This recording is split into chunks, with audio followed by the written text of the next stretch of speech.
Magandang umaga mga kapasyal. Nandito tayo sa isa sa pinakasikat na pinupuntahan ngayon ng mga local tourists dito sa Bohol. Tinatawag nila ito na Mabini Lakeside Campsite. Mabini Lakeside Campsite. Lake Campsite. Campsite. So, tingnan nyo naman mga kapasyal, yung ambience, very peaceful.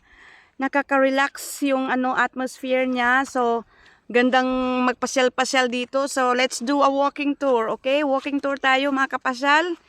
No, alam nyo kapasyal, ginagawa ko to for memory's sake. Like, kahit papano, mayroon akong ala-ala, memory sa lugar na ito. So, ang panahon mga kapasyal, medyo umuulan siya. Kanina pagdating namin, umuulan. So, nakapayong kami ngayon kasi, you know, it's raining.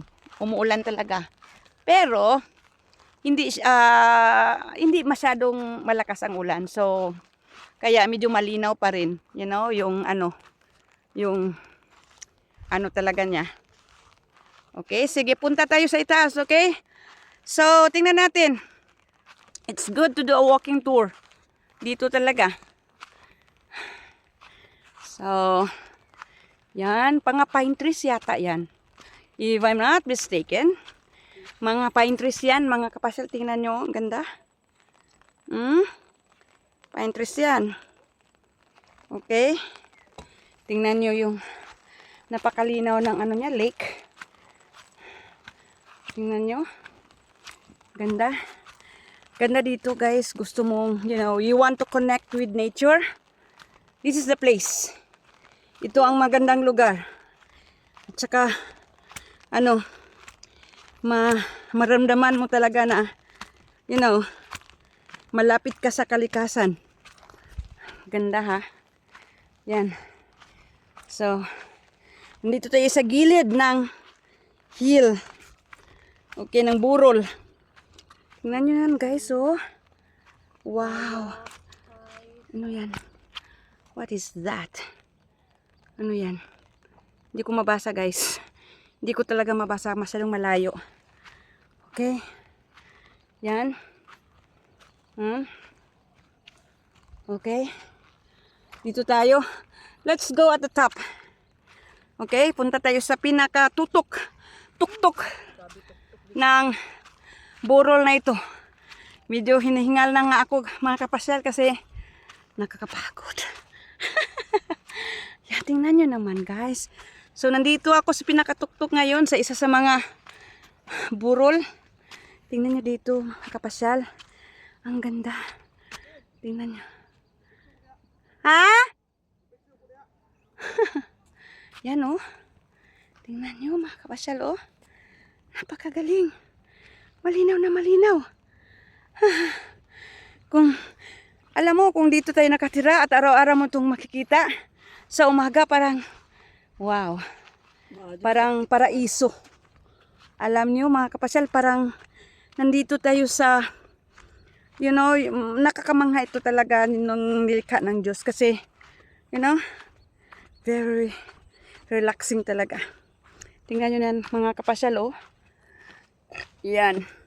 So at least nilalagyan nila ng parang fence yung gilid kasi mahirap na, baka mahulog tayo.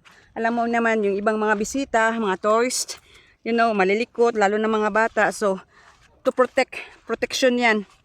Yung niya, para hindi mahulog sa, pwede rin naman daw lumangoy dito, yung kanina. Pwede, pero kailangan makasuot ng life vest. Hindi pwedeng basta ka na lang lumangoy, basta ka na lang tumalon. Kasi malalim, 22 feet yung, niya, yung lalim. You know, the deep. It's 22, dalampakan.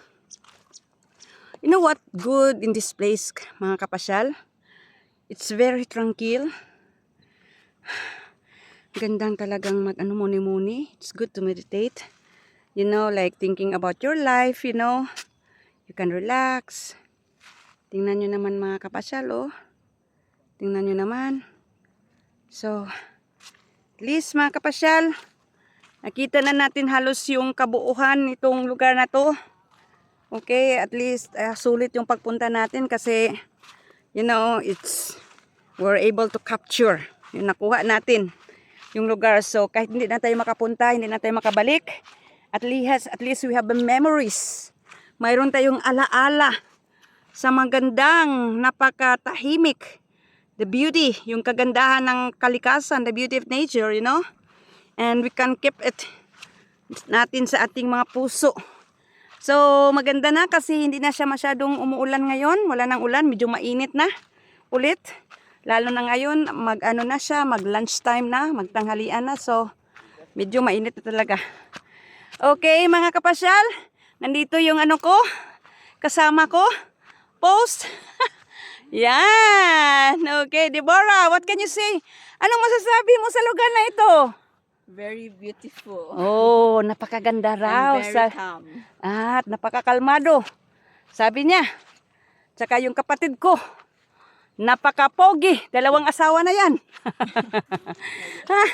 Sige guys, hanggang dito na lang. Okay, ingat. Paalam.